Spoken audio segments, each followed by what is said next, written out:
Hello everyone and welcome back to my channel. So I am back with another mental health video, and this one is actually something that I thought about last night and I thought I probably should make this video. Although this video did happen quite a number of years ago and it has been resolved now.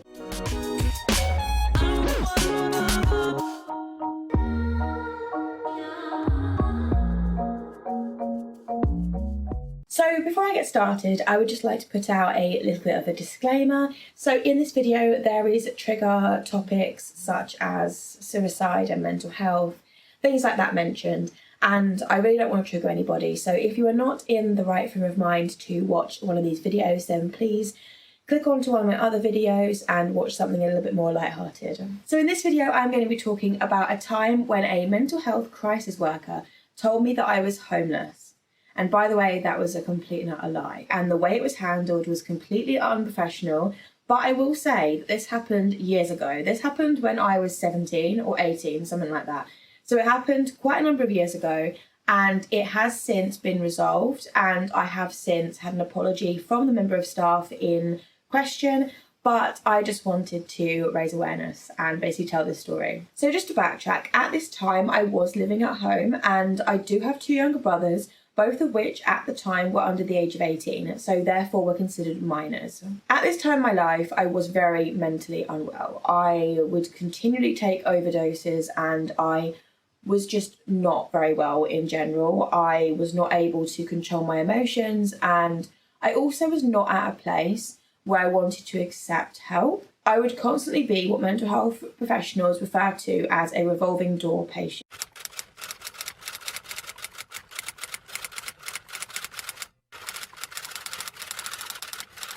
I was somebody who would usually have 2 admissions a year, sometimes 1, it really did depend. But basically I struggled to have coping mechanisms to deal with the triggering times that happened in my life. And on this particular day, I had been triggered by a certain somebody that was in my life who was manipulating me and messing me about. And I didn't really understand why.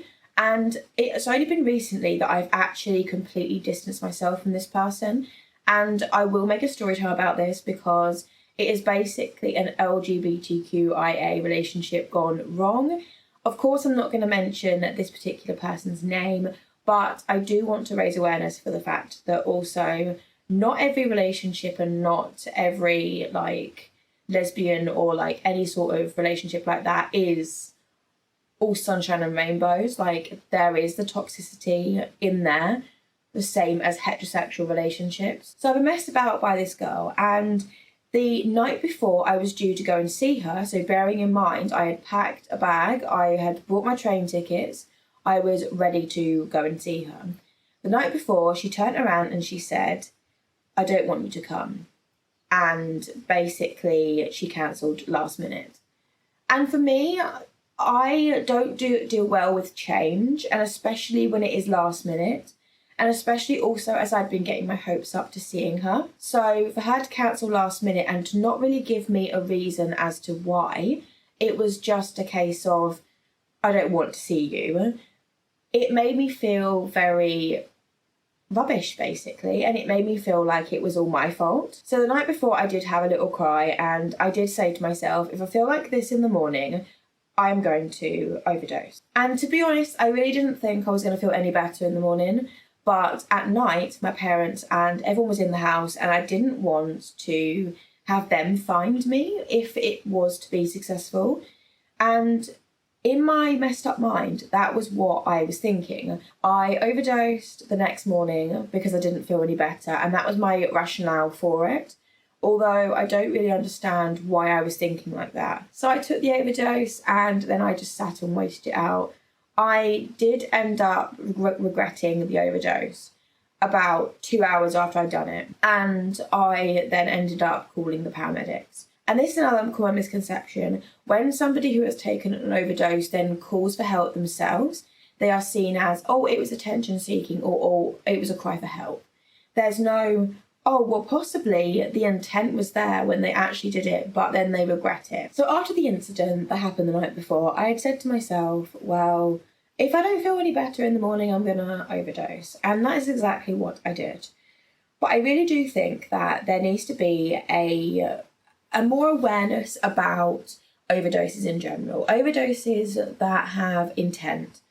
So somebody who takes an overdose, from personal experience, this might not be the case for everyone, and at the time of taking that overdose, the intent is there. The intent to kill myself is there.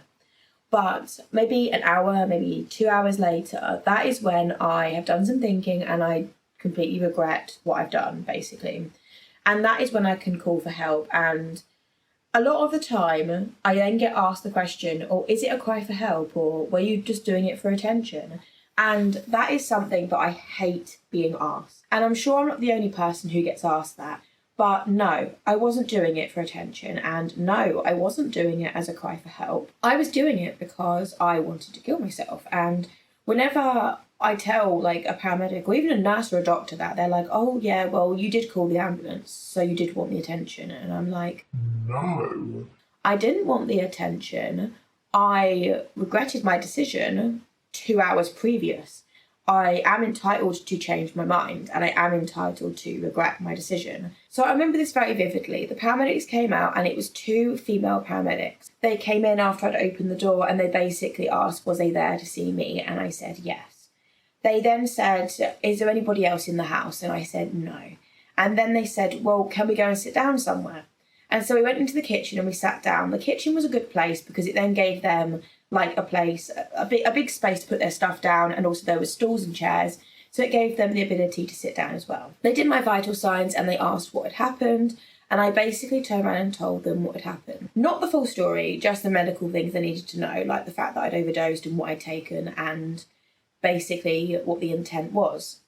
I was so lucky in that particular day because they did not ask me, was it for attention? And they did not ask me, was it for a cry for help? They asked, what were you thinking at the time? And I said, I was thinking about killing myself.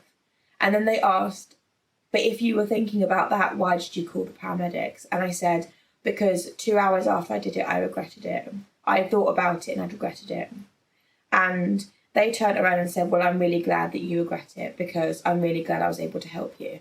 And that interaction with those 2 female paramedics was amazing, and to this day I do remember the fact that they were just amazing, and they didn't stigmatise, and they were just the best paramedics I could have asked for at the time. They took me to A&E, and A&E did my vital signs, and soon after that I was given the medical all clear. I was then moved over to the observation ward, and in this observation ward there are beds and there are like rooms as well, like waiting rooms.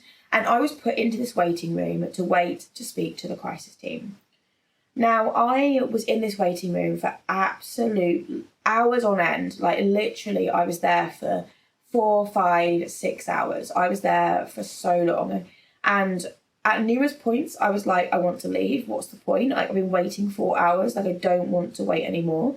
And the people, the general nurses there were ringing up the mental health team, and they were asking, well, when are you going to send someone, because she's been here like 4 hours and she's getting restless and she just wants like to know what's going on. Eventually they sent someone, and from the moment that she started talking, the interaction was so negative. So she started off by saying, right, firstly, I'm not going to section you and I'm not going to put you in hospital. For me, I was like, okay, so you haven't even talked to me and you've already come to the conclusion that you're not going to section and you're not going to put me in hospital and you're not going to keep me safe, but going home is the only option. Basically, we had this discussion, and then I got angry. I started shouting at her because she wasn't listening to me. I had remained calm for a good amount of time, and I was trying to get my point across by trying to be assertive. But she, I think, had come into that conversation so set in her ways that she didn't want to hear what I had to say. And then when I shouted at her, she said to me, please stop shouting. There are some very sick people on this ward. And I turned around to her and said, so you're telling me I'm not sick? And she said, well, no.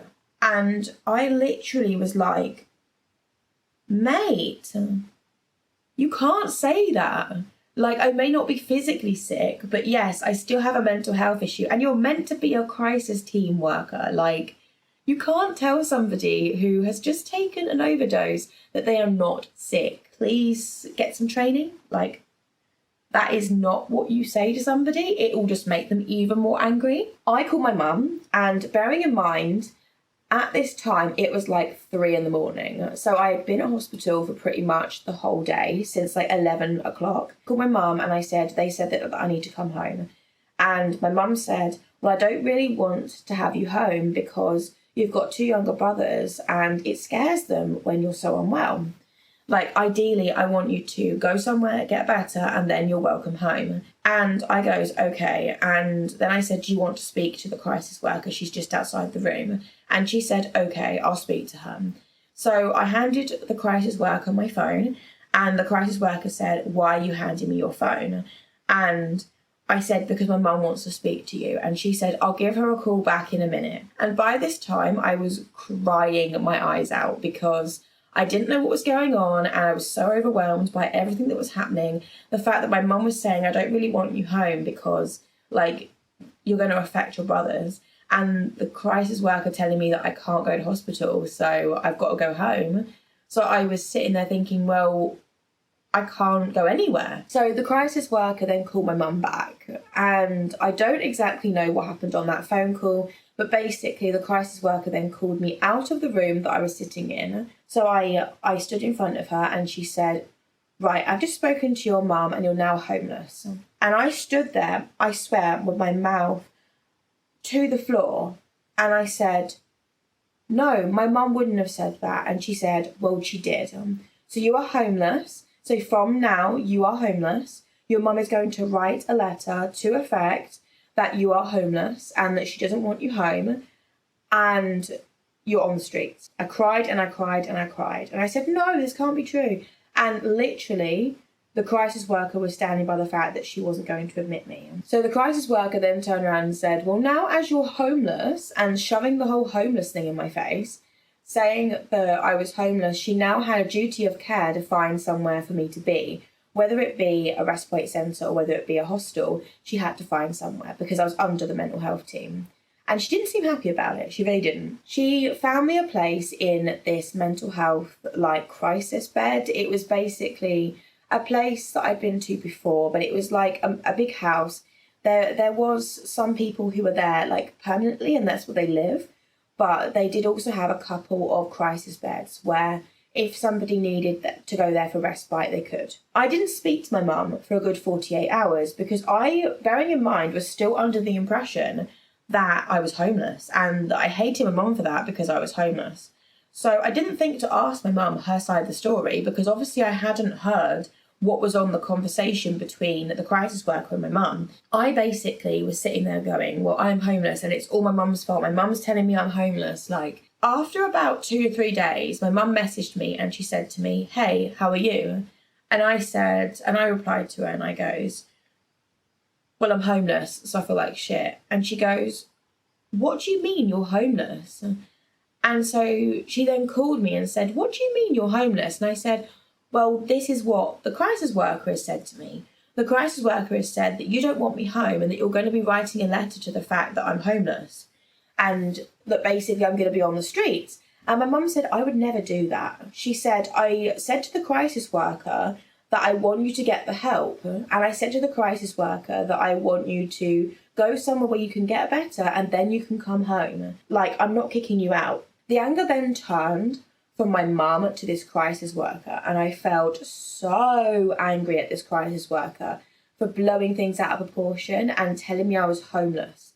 Telling me that I'm homeless, telling anyone that they're homeless is such a big thing. Like, your world turns upside down, and obviously she didn't care, or she was tired, or she was overwhelmed, or whatever. But still, don't tell someone they're homeless. That is a big thing. Like, don't tell someone they're homeless. So what had happened was I was admitted to this crisis bed, and I was there for about 3 weeks, I think it was. And in this particular crisis bed home place, you see a crisis doctor once a week, and you see the crisis team every single day. And so every single day, a crisis team member would come out to the house, and that they would come and see me, and they would talk to me, and they would ask how I was feeling. Basically, they continually assess the fact that you're there and the fact that you need to be there. So I got better and I was discharged home. I went home, even though this crisis worker had told me I was homeless. So I gave myself a couple more weeks to get better and to get better into a frame of mind where I was able to consolidate what happened in this situation with this crisis worker. I then decided to make a complaint against this particular crisis worker. And I wrote to my local NHS, like people who accept the complaints, and I wrote out the whole story. So then I was phoned up by this particular person who was an advocate for people who had made complaints. That person is there to be like your buffer in a way. So you can tell them exactly how you're feeling and they will put it into a more worded way of saying it that is, I suppose, more logical. I don't really know. So I can rant and rave at this person and they will be like, okay, so what I'm hearing is, and that they will repeat what they're hearing and they will write it in full sentences and make it make sense and in a particular time logical order as well. And the healthcare professional I was making the complaint against also had her advocate. So in the end, she apologised through a letter basically saying that she was sorry for the way she had acted and she was sorry for how she came across. I didn't take it any further because I felt that an apology was basically as much as I was going to get. The letter also said that she would be asked to do some mandatory training in terms of care and compassion, because one of the things I'd pointed out in my complaint was I felt that she had shown no care or compassion for me at that particular time. And obviously care and compassion is 2 of the 6 C's that all nurses and healthcare professionals stand by. So after the complaint, basically that was it. It kind of was closed and she, I'm assuming, did this training and she had apologised to me and I've never seen her since. But yes, I have had run-ins, and I call them run-ins, even though they're not really run-ins, they're just arguments. But I have had run-ins with other professionals since then, and if you would like me to do a story time on other times that I have had disagreements with professionals, and this may be like physical health doctors or mental health doctors, then please let me know, because I do have some juicy story times that I don't mind sharing. I hope that this video has given you some kind of insight as to what not to do. My best advice for any professional who is dealing with someone who has mental health is to not come into the room with a prejudgment. And I know that is so hard. Like when you read someone's notes and then you come into a room and you have already made up your mind about this person, when you've got that prejudgment in your mind, it can be hard. It can be hard to think past that. So that is it for today's video. Thank you very much for watching and I hope you're all having an amazing day and I shall see you in the next one.